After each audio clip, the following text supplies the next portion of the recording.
With the help of Hashem, we are learning Shabbos Daf Mem Hey. We left off on Daf Mem Hey, 12 lines from the top of the Amid. The Gemara just established that Rav Paskins Keshitas Rabbi Yehuda when it comes to Muksa, and we were specifically focusing on the concept of Migu, the Iskatsoi Lebein Hashmashes. According to Rabbi Yehuda, is Iskatsoi Lekuli Yoima, unlike Rab Shimon that disagrees with this type of Muksa. And the core of Daf Memhei is going to clarify Shitas Rabbi Shimon. As we'll see, Rab Shimon holds that when an item is useful, it's not Muksa. Actually, we're going to see there's going to be a Havamina that Rab Shimon only will consider an item Muksa if it was both Huksa Lemitzvasai. If something was designated to be used as a mitzvah, the example is our topic of a Neir of Shabbos. In other words, when the candle is lit, Rab Shimon says you may not use the oil. That oil was designated for a mitzvah, and Huksa Le'isurai. Huksa Le'isurai means is that when the candle is lit, you may not remove the oil from the lamp, whether it touches on the concept of mechabe. We're going to have also the concept we're going to have on next Daf Memvav, that there is a basis issue over here. And the question will be whether Rab Shimon needs both reasons to render something muksa, or whether huksa limitzvasai, even Rab Shimon, is enough to designate something muksa during the time that it is huksa limitzvasai. Now we're going to have a debate who Rebbe Paskins like, as we'll see in our daf today, whether Rebbe Paskins like Rabbi Yehuda or like Rab Shimon. We're going to have a question whether Rabbi Yechanan Paskins like Rabbi Yehuda or like Rab Shimon, which will be something that will not be clarified. That's going to be the beginning of the next daf. Bottom line will be is that if something is intrinsically unfit, even Rab Shimon will agree that that item will be muksa. If something is inherently fit, it's not so, as we keep on saying that Rab Shimon leis le muksa. We're going to have great examples today in which it will become clear where Rab Shimon is going to be a lot more lenient than the opinion of Rabbi Yehuda. Without any further ado, Chevra, I can daf memhei Amid Aleph, 12 lines from the top of the Amid. Says the Gemara, Boi minei Reish Lakish me Rabbi Yechanan. And the question was asked, Bishitas Rab Shimon. Chitim shezuron bekarka.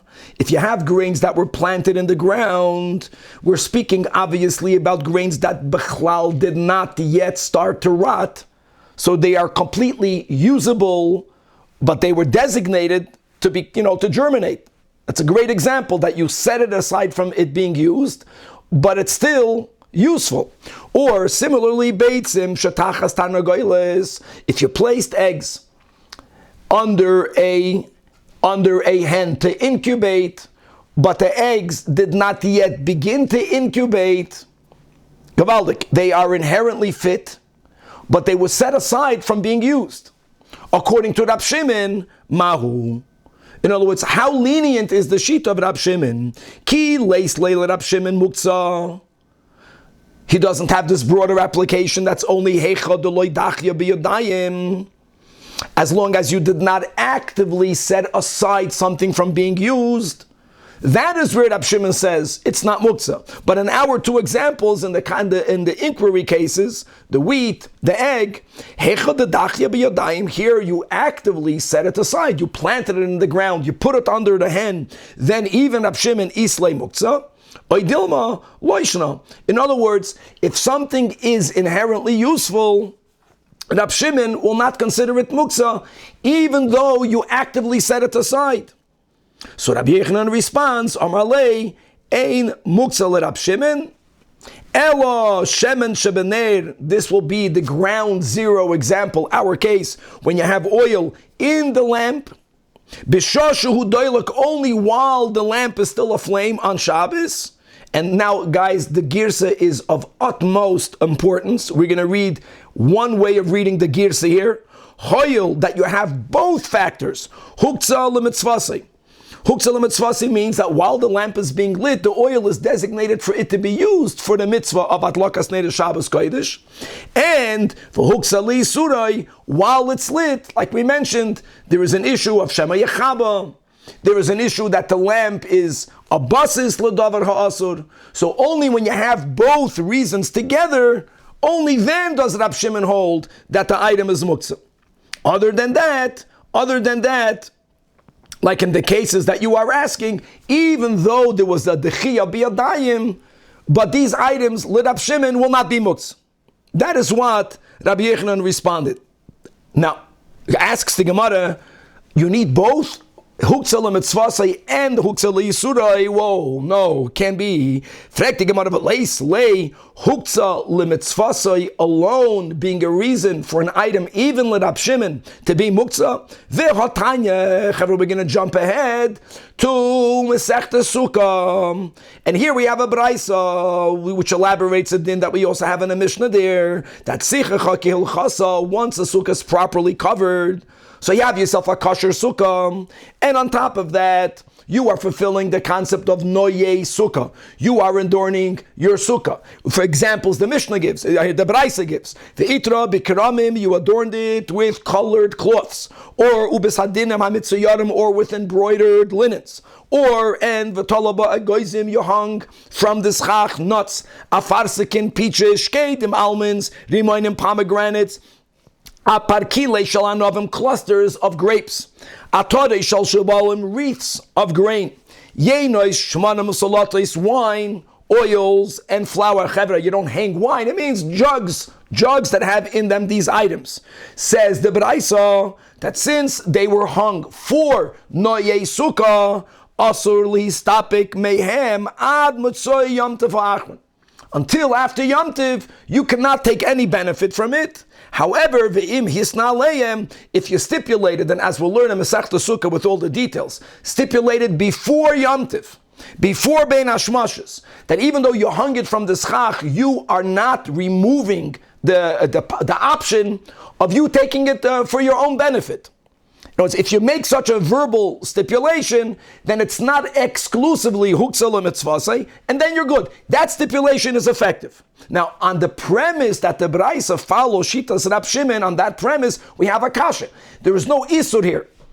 Eloma, it was designated for a mitzvah. Yet, the Braisa says that you may not use it until the end of Yom Tiv. So the Gemara counters, indeed, Taka, this Braisa clearly does not subscribe to the concept that Rabbi Yechanan, as we understood him having said, that let Rab Shimon, you have to have both factors to make something muktzah. Both huktzah l'mitzvasai and huktzah l'yisurei. But the Braisa is not authored by Rab Shimon. Says the Gemara, umimai de Rab Shimon he. How do you know it's Rab Shimon? Because the Tana Rab Chia bar Yosef kamei de Rabbi Yechanan. Here we're quoting a second Braisa. Now Rashi points out that the first Braisa that we quoted was taught in the Braisas of Rab Chia and Rab Oishia. They were the ones that whatever they taught, even though it's a Braisa, that's mamish authoritative. So we begin always, when you want to quote, the best Braisa to quote from is any Braisas that were taught by Rab Chia and by Rab Oishia. What we're teaching right now was taught by Rab Chia bar Yosef. Okay, but here it's clear Rab Shimon. It's not as good as the Braisas of Rab Chia and Rab Oishia. If you have no option, you can make them corrupted. There was a mistake, or there's a chasura mechsera. But let's now read the second Braisa. It says in this Braisa of Rab Chia, the Braisa is beginning not to speak about a sukkah. We're speaking about not the mitzvah of sukkah. We're speaking here about a hut, as we'll see when we learn this in Masechta Sukkah. And the hut collapsed, fell apart on Yom Tiv. Can I take a beam of this collapsed hut for my use? This is not about huktzah l'mitzvasei.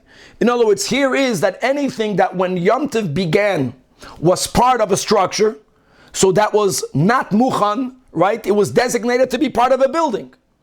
So that automatically remains muktzah to use for yourself during Yom Tiv. However, if you had a hut and right around the hut you had certain pieces of wood, but they were not interwoven, they were not nailed in, they were not mechuber to the hut, even though the owner left it adjacent to the hut, that's not considered designated for the hut because it wasn't part of the hut. That's the first line. That you can't take wood from a hut that collapsed.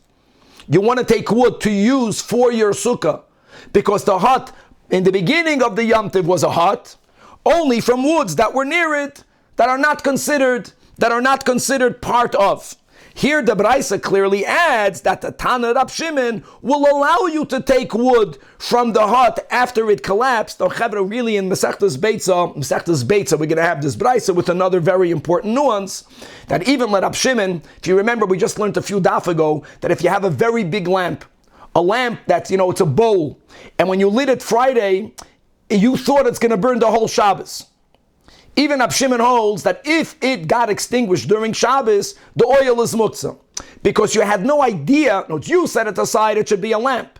You had no idea that it might be useful. By a candle, by the ner, since the ner, it's little, you knew it's going to be extinguished during Shabbos. That is what Rab Shimon holds, that after it's extinguished, you can make benefit from the little remaining oil. So the Gemara in Beitz is also going to clarify that if the hut was a sturdy hut, and you, before Yom Tov, thought the hut is going to stand, then even Rab Shimon is moida that if it happened to collapse, that's already called muktzah. It was built in something else, and you had no idea that you'll be able to use it. If the hut was rickety, you knew prior to Yom Tov that there's a possibility, the owner anticipated the possibility that it might collapse. Here is where Rab Shimon is lenient. Now this, my friends, is the shavin. This is only if it was a hut that collapsed. But what happens if you have Sukkah A collapsed, and now you want to use parts of Sukkah A into Sukkah B? The shavin b'sukkah sachag bechag. Oh, that if you built it into a sukkah, that's called huktzah limitzvasai. Even though the sukkah was rickety, even though the owner anticipated the possibility of it collapsing, even Rab Shimon will be moida shehi asura. And asura means not only may you not use it on Yom Tov, my friends, you may not even use it on Chol HaMoed. Because if you had a sukkah built as Yom Tov came in, even let Rab Shimon, this huktzah lemitzvasai is a muktzah. And here again, the im hisnoleh hakol lefi tanoi. This really goes on the Tanakama, but the kasha of the Braisa is here, the Braisa that's taught. The Braisa that's taught by Reb Chia Bar Yosef clearly quotes Shitas Rab Shimon that concurs that huktzah lemitzvasai will be muktzah. So gosh, again, how can you Rabbi Yechanan say that the only time Rab Shimon will consider something muktzah if it has both factors, huktzah lemitzvasai, the huktzah liyisurai? That's not correct. And indeed, we clarify even Rabbi Yechanan. Says the Gemara, but Rabbi Yechanan really answered concerning the wheat that was planted, concerning the eggs that were put under the hen, ke'ein shemen shebener komininon. That the only time something will be muktzah is if it was huktzah lemitzvasa. It's the psak of Rabbi Yechanan we understood. Le Rab Shimon, a person will be allowed to take out those grains and to eat them. There was a dechia biyodayim. Wow, doesn't matter. It wasn't huktzah lemitzvasai, no issue.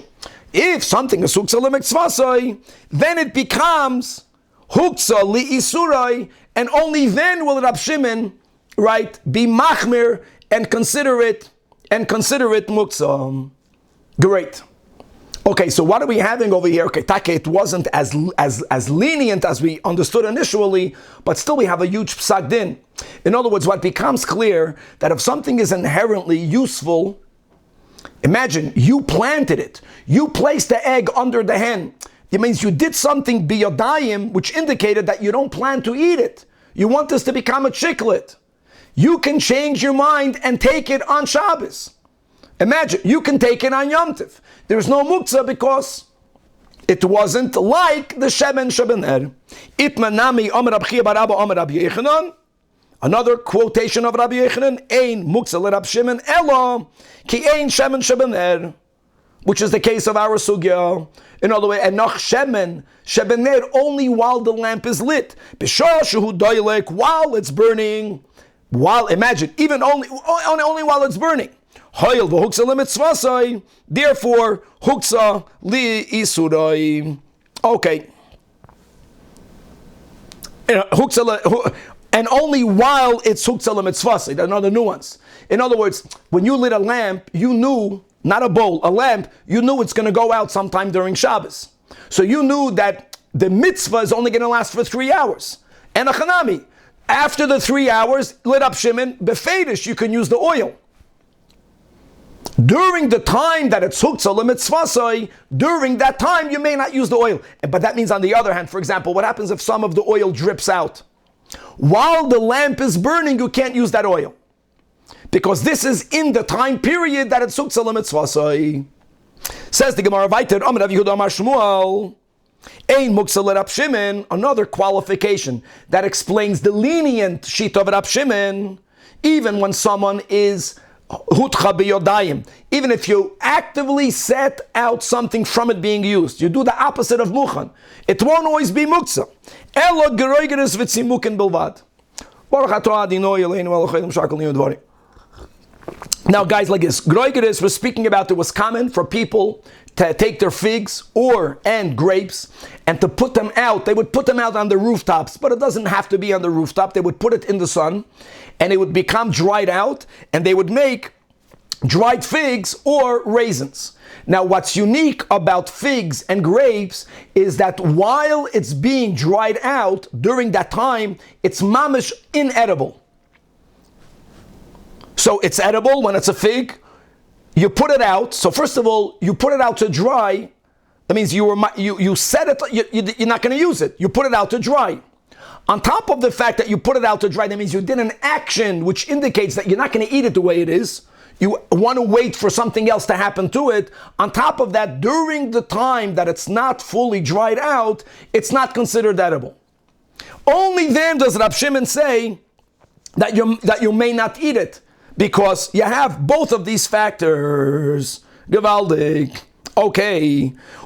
Asks the Omid Achrina loy. Because if I set aside other fruit items that could be eaten while they're being dried out. Now again, guys, it doesn't mean that these figs are completely inedible. There's different levels, but we consider it, unlike the other ones, a lot more inedible.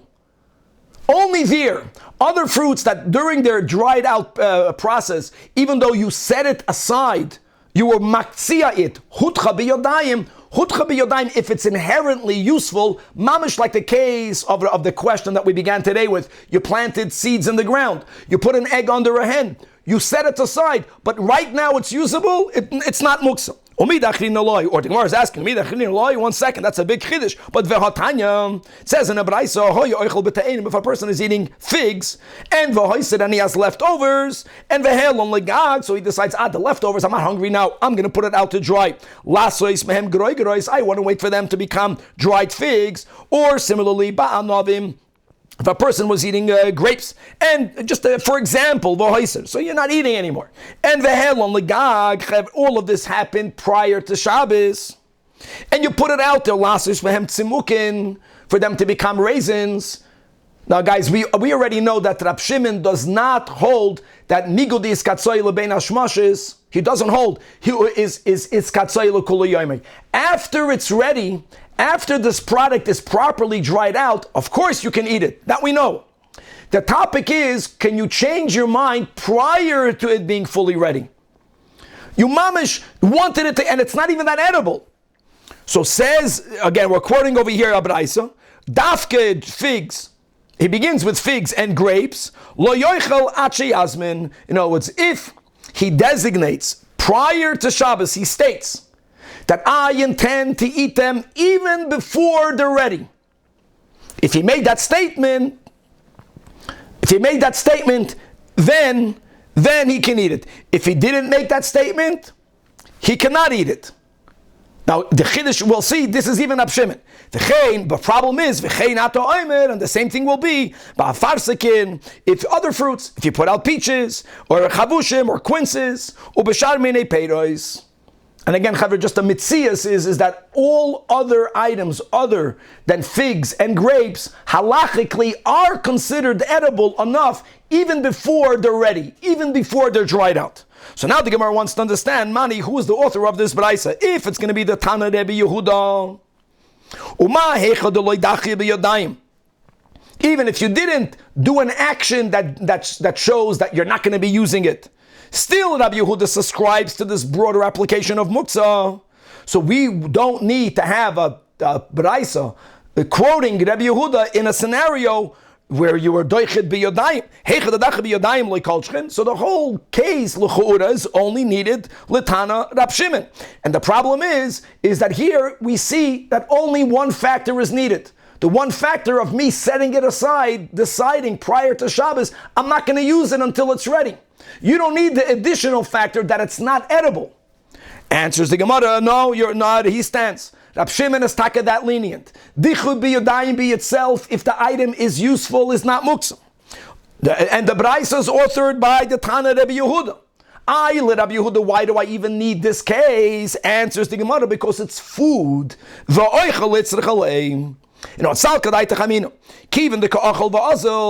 other words, you're eating it. And you're eating, like that was the case. When I eat something, even though now I'm satisfied, if I eat from a bowl, from a box, that in itself should be mukhan. I plan to eat from it. So you would think that even if you did not explicitly say that I will eat from it even before it's fully ready, maybe the action of eating from it, even though I ate from it before I put it on the roof, I know that. But that's the chiddush, kamash malan, that kiva the helm lagag, that once you let them out to dry, asuchei aschil adatim, that you don't intend to eat from it, and therefore, let Rabbi Yehuda, even other fruits that are not spoiled while they are in middle of drying, taka, let Rabbi Yehuda, they are muktzah. But according to Rab Shimon, we stand our ground, which is gavaldik, which is the huge leniency let Rab Shimon. Actively setting something aside does not make something muktzah. Wow, as long as it is inherently fit for use. Gavaldik, that's big. Last line in the Amid. Zokti Gemara boy minei Rab Shimon. Bar Rebbe, right? One of the sons of Rebbe, Rab Shimon, asked of his father, Mei Rebbe, daf mem hey Amid beis. Epetzile tomorrow. What's going to be the din regarding eating unripe dates? Now, just to know like this, that many fruits, here we're focusing on a date, they never become fully ripe on the tree. The system is that they reach a certain level, you have to harvest them. They would store them in certain baskets, and in the baskets, they would at a certain time later become fully ripe. So he asked his father, L'shita Rab Shimon, are you allowed, no, they're not, you gather them, you put them in the basket. If I can't, no, you are waiting for them to become ready. But when Shabbos came in, or even right now, let Rab Shimon, it's not important. Shabbos came in. Right now, it's not fully edible. Can you eat it? And Rebbe Weiter said, "Amalei ein muksel Rab Shimon elo groigros v'tzimukin bilvad." In other words, I know that these dates are not fully edible, but it's not only about not being fully edible. What did we say on Amud Aleph? That Muksal Rab Shimon dafka needs two factors. It's inherently, now by the way, there's many levels of inedible. We're going to see that something that's mamish considered inedible, something that's not food, even Rab Shimon will be Muksal. I'm saying that they dried out, even the tzimukin and the groigeris, it's not edible, but the question is whether you can eat it. That means it's somewhat edible. These dates are somewhat edible, but they're not considered fit for everyone. And even though they're not fit, since you did not set it aside, by the case of the figs, you put it on the roof to dry. So you have two factors. Not only is it not edible, but you set it aside. Biyodayim. Here, fakert, putting them in the basket is not setting it aside from it being used. Putting it in the basket is doing the last thing that you can do to make it edible. So even though it's not yet fit, you can eat it when it's still not yet fit, because you don't have the first factor of setting it aside. Now, the presumption of the Gemara now will be, is that since Rebbe is clarifying the Shita of Rebbe Shimon, means he paskins like Rebbe Shimon. Based on that, says the Gemara, the Rebbe leislei muktzah, Rebbe does not, no, does Rebbe concur with Rab Shimon? Because, the Havamina would be that if Rebbe himself would not hold of that Shita, either the son wouldn't have asked the question of his father, or his father would tell him, don't eat it. I mean, he gave a very lenient psak din. He's saying that you can eat on Shabbos these dates, even though they're not ripe fully. Problem is, v'hatnan, a Mishnah in Beitza. Mishnah says, that's the end. Ein mashkin v'shechten es amid bariyois. This is about Yom Tov. Now on Yom Tov, we are allowed to shecht animals. However, there are certain animals that we consider them to be muktzah. Why? Because they don't live together in the area where people are living. So there are animals that are called baisois, from the word bias. You have animals that are called midbariyos. In English, it's called range animals. That since they don't live with the owner, they live out there in the wild, even though they are owned by people. Now, balachayim are muktzah.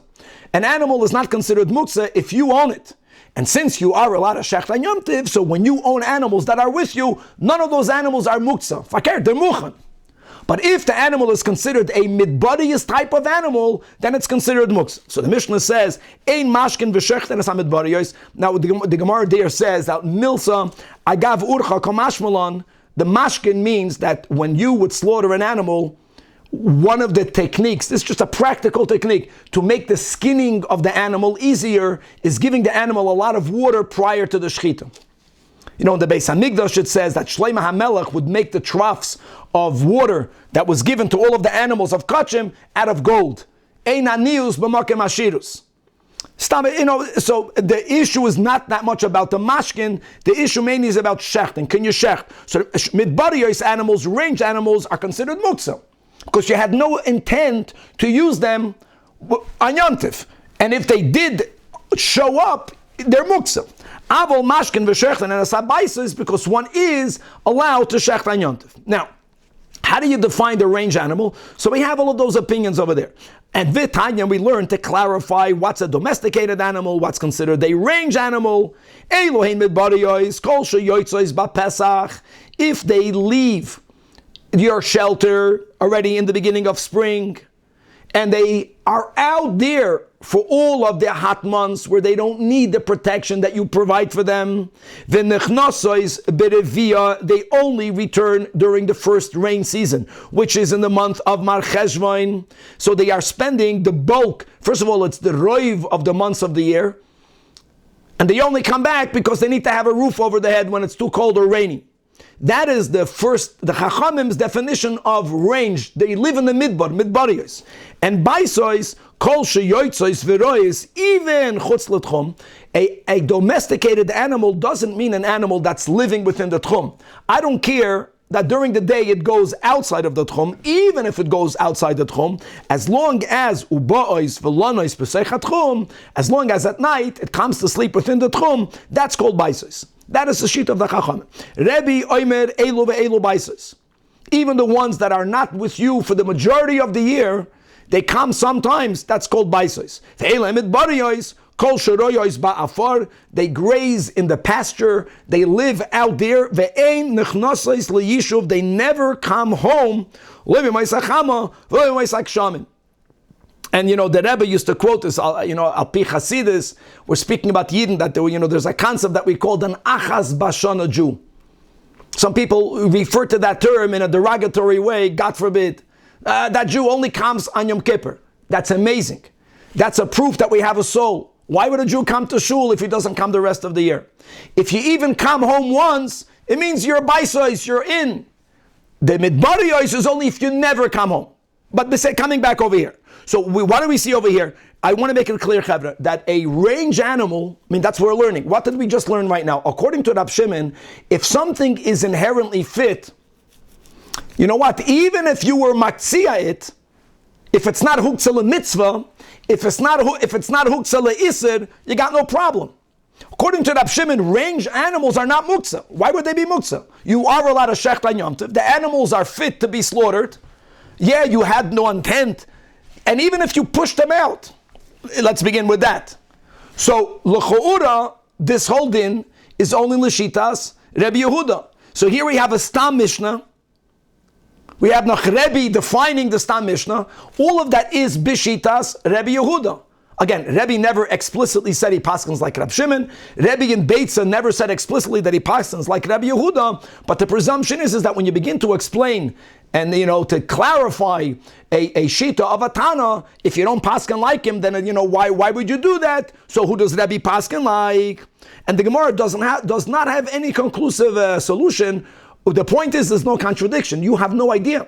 Either you can say, Hani nami kegroigres v'tzimuk and damyan. So you can argue that since the owner drove them away, how did they become midbariyos?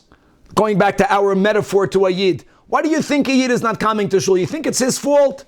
Not that, God forbid, anyone did anything b'mezid, but he was driven away. Something happened that made him uncomfortable. So number one, you drove the animal to make it a midbariyos. We're speaking about domesticated animals. We're speaking about cattle, sheep, goats. Number two, here's the vart. That the very fact that once animals are range animals, you have to make a big effort to bring them back. They don't come back anymore. It's like an item that's inherently unfit. We do have both factors. A, you drove them away. B, they are inherently unfit because how would you bring them back other than making this big effort?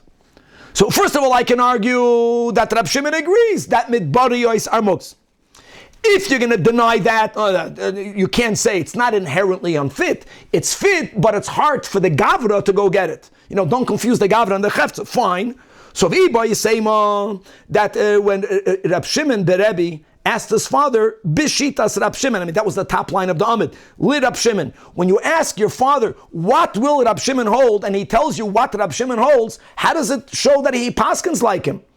Clearly he said, this is what Rab Shimon will hold. That L'dvar of the Rab Shimon Kamerle, but maybe Rebbe, V'lei, Loisvirale, Rebbe doesn't hold like Rab Shimon.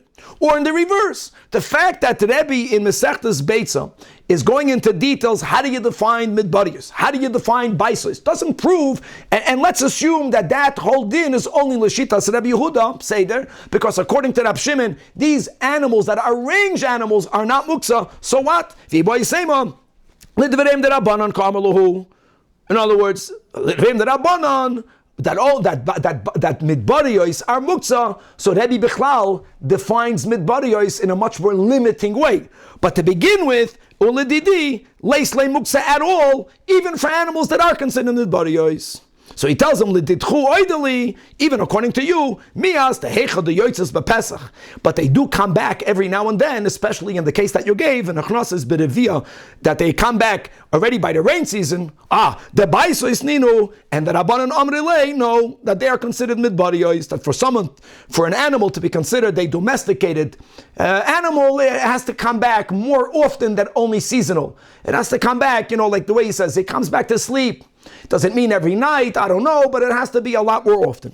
Okay, so bottom line is that with yesterday's daf, we concluded that the Rav paskins like Rebbe Yehuda. Now we're making it clear that we don't know who Rebbe paskins like. And the third question is Shitas Rabbi Yechanan, which is really, you can say, the counter of Rav. Rav was the leader in Bavel, Rabbi Yechanan was the leader of Eretz Yisrael. Amar Rabba bar Chana Amar Rabbi Yechanan. Now look at the wording.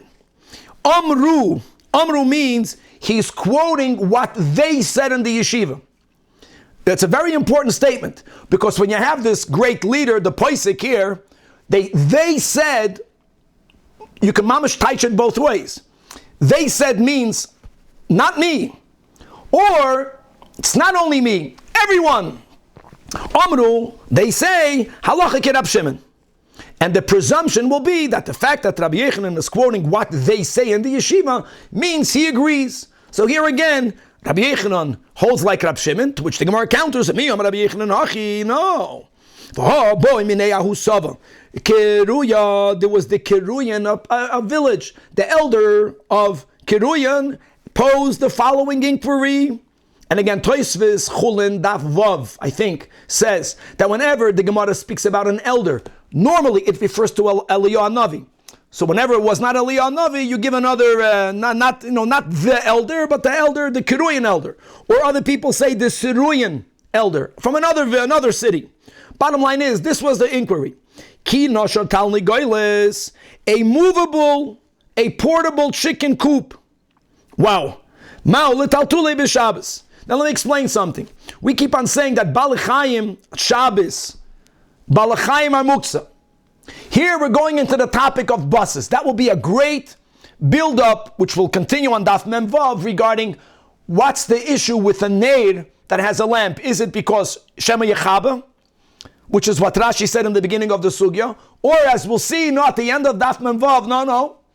Rab Shimon cannot be afraid of Shema Yechaba, it's a Gevaldik Echab, because Rab Shimon holds that Dover She'ein is Chavin is mutar.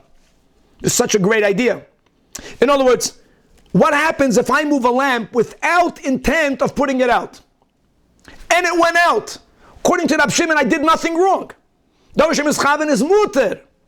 So we're going to see, I'm saying, building up the conclusion, the reason why you may not move a lamp, let Rab Shimon, while the neir is burning, is because of buses. So here a chicken coop is a base for the chayalech, for the chickens, for the birds that are in there. If it's a fixed coop, you can't move it. It's karka. If it's portable, can you move it? All right. Now, Marley Rabbi Yechanan responds, Klum asui elo letanagoyim. This was only made for Tanagoyim. Tanagoyim are a barchai. Balichayim are muksa. Balichayim are inherently muksa. And therefore, no, you cannot use it. Okay. Now, by the way, that's even with Rab Shimon. Because everything we learn today is items that are intrinsically useful.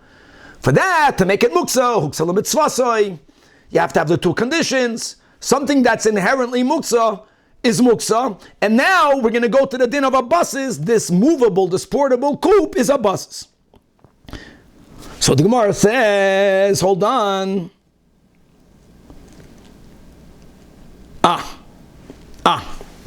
Not so simple. Dr. Rishayim explained. Rab Shimon will not subscribe to that. Why not? Rab Shimon subscribes to the concept of buses.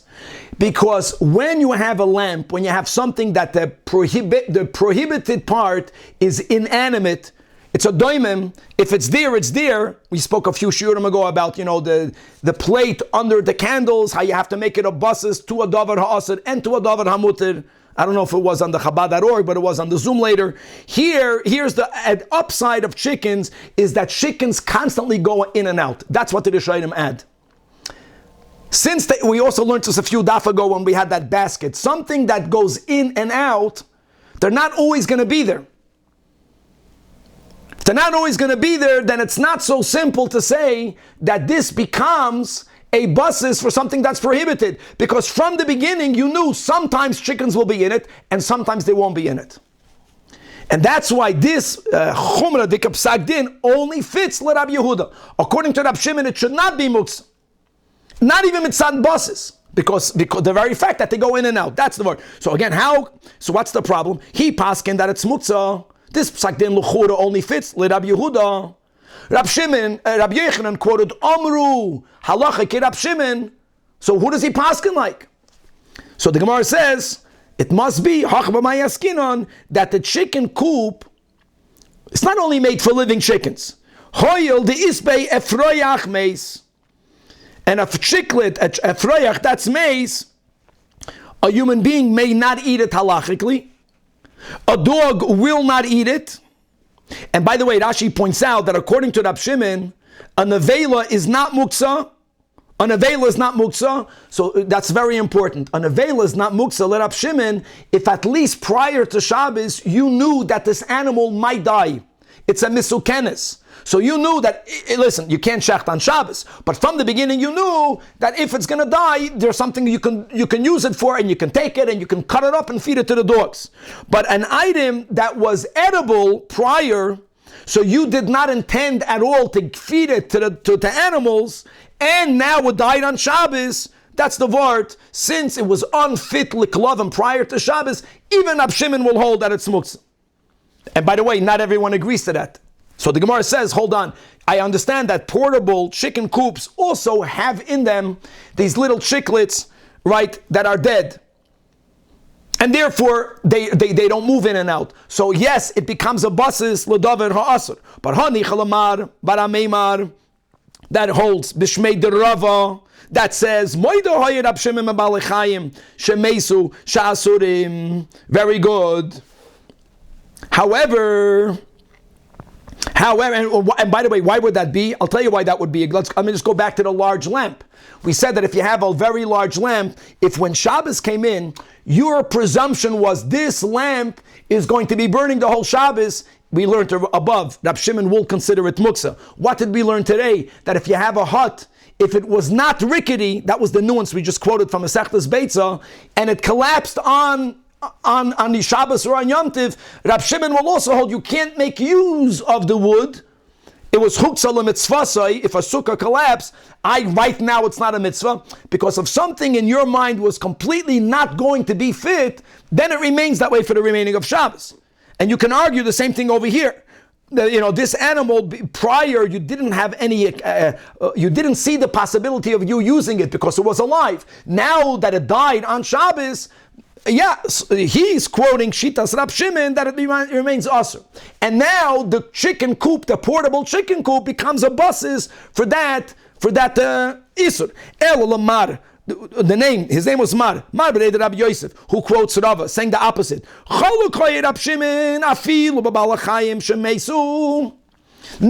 it's edible to animals. Now you can feed it to the dogs. Rab Shimon will hold, that it's mutarin. So Ma'ikala Meimar, again, the fact that Rabbi Yechanan paskind that the chicken coop is not okay, that's a chayrarai that he paskins like Rabbi Yehuda. So again, the Gemara says, no, that chicken coops, here the portable one, also have in them eggs that were born on Shabbos, born on Yom Tiv. And that will be at the beginning of Masechtas Beitza. If something is called noilad, it didn't even exist before Shabbos or Yom Tiv, it's muksa. But here again, my friends, hold on. That will be a big question. Does Rab Shimon subscribe to noilad? Again, depends. But didn't Rav Nachman already tell us, as we'll learn in the beginning of Beitza, man de islay muksa, which is Rabbi Yehuda and all the Tanoim that concur with Rabbi Yehuda, the broader application of muksa, they also subscribe to the muksa that we call noilad. But the Tanoim, Beroisham Rabbi Shimon, the leislay muksa, leislay noilad. So again, if based on the presumption that Rabbi Yechanan paskins like Rab Shimon, the fact that it's a basis to chickens, not considered a basis l'davar ha'asir. Yes, Rab Shimon is moida that balechayim is intrinsically muktzah, but it's not a base because they go in and out. So far, any other solution doesn't justify. So the final one will work. Islay beitzas efroyach. That you have a unhatched egg. A unhatched egg is taka completely unusable because, as it is, a human is not going to eat it. It's already an embryo. I mean, if it has a blutstrap, we're not allowed to eat it. We know that. Just a quick parenthesis, that the eggs that we have now is very different than the eggs that they had in the times of Chazal. Most of the eggs that we buy come from hens that had no roosters in their vicinity. And even though that the hen is going to lay the whole 21 days, and it's like a factory, it keeps on laying eggs day and night, there's a cheshbon how many days it takes for it to go through the pipeline. But if it's only warmed by the earth, which is what happens now, then the blood, if you find blood, is only yasin midrabanan. And not only that, you only need to remove the blood drop. The whole egg is not problematic. Even, I know here today in Los Angeles, the bakeries with the best achshedim, I don't think they check the eggs anymore. Very unlike not that many years ago. When we were younger, you were mechuyev to check the eggs because there was a problem of a doiraisa. Now, so let's go back over here. Here we're speaking about an egg that began to develop. That egg is asun midoiraisa for a person to eat. And furthermore, an animal, they don't eat an egg when it's in a shell, the mitzias. And these chicken coops also would have a beitzas afroyach. They would have an egg that's already in middle of its development. That's a common thing. That is inherently unfit. Inherently unfit, we're saying even Rab Shimon is moider, there's muktzah. It's perfect. And that's why Rabbi Yechanan can paskin like Rab Shimon, and this chicken coop is a basis for the beitzas afroyach. everything works. And now the Gemara says that Kiyasa, Rabbi Yitzchak, Bar Yosef, Amar Rabbi Yechanan, after all the above, we had the Rabbi Yitzchak, he came to Bavel, that we're trying to figure out, based on the presumption that Rabbi Yechanan says, Amru, that he agrees on, it works, it doesn't contradict. Even Rab Shimon will be moed in the portable chicken coop. Now, Poyel Mamish, we have a quotation from the Yid, from Rabbi Yitzchak, that came from the Holy Land, that says that Rabbi Yechanan paskins like Rabbi Yehuda. However, Rabbi Shua ben Levi Yama, not like Rabbi Yechanan, halacha Rab Shimon. So Kiyasa Rabbi Yosef, Amar Rabbi Yosef, I'll tell you more than that. Hainu da Amar Rabba bar bar Chana. Even before that information, when we kept on quoting the statement in the name of Rabbi Yechanan, that Rabbi Yechanan said Amru means they said means they said halacha Rab Shimon. Adarabba. When a posek is not saying halacha Rab Shimon, when Rabbi Yechanan says Amru, you know what that means? It means I don't agree with that. I don't agree with that. Amru, they say, v'lei lo yisfiralei. Now you don't even need to have this. First of all, the fact is that a chicken coop has also these embryos that are in middle of being developed. So the reality is that even according to Rab Shimon, l'chora, a chicken coop becomes a basis, and therefore it's muksa while the beitzas efroyach is in it. Because there's another detail, that according to Rab Shimon, when something is a basis, it's only muksa while it's a basis. Rab Shimon doesn't agree, like we began today's shir, to the concept of migud is katsoy lebein hashmoshes is katsoy lekula yomri. So the psak of Rabbi Yechanan will fit even with Rab Shimon. But really now we have two opinions as to what is the shita of Rabbi Yechanan. So Rav holds like Rabbi Yehuda. Today, Rebbe and Rabbi Yechanan, the Gemara doesn't conclude. We don't know. Adarabba, not only we don't know, but at least we're quoting from Rabbi Yitzchak Bar Yosef, Faket, that Rabbi Yechanan paskins, halacha ki Rabbi Yehuda. We'll stop over here. God willing, to be continued.